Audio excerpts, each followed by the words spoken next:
जमीयत उलमा इस्लाम के सरबराह मौलाना फजलुर रहमान की सदर मुमलिकत आसिफ अली जरदारी से मुलाकात। चेयरमैन पीपल्स पार्टी बिलावल भुट्टो भी मुलाकात में शरीक थे।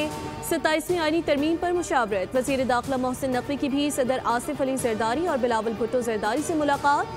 27वीं आईनी तरमीम से मुताल्लिक मुशावरत।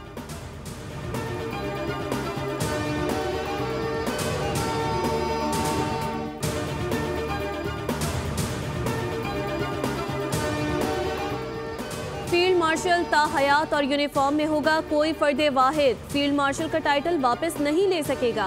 Army chief chief of defence forces होंगे। आर्मी चीफ, नेवल चीफ और एयर चीफ का तकर्रुर सदर वज़ीर आज़म की एडवाइस पर करेंगे।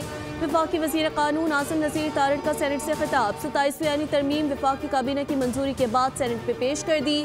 मुजव्वज़ा तरमीम में मार्शल ऑफ एयरफोर्स और मार्शल ऑफ नेवल फोर्स के टाइटल मुतारिफ कराने की तजवीज़। टाइटल देने का इख्तियार वज़ीर आज़म का नहीं बल्कि पार्लियामेंट का होगा। Chairman joint chiefs of staff committee का ओहदा 27 नवंबर 2025 को खत्म होगा। मौजूदा चेयरमैन 27 नवंबर को रिटायर हो रहे हैं।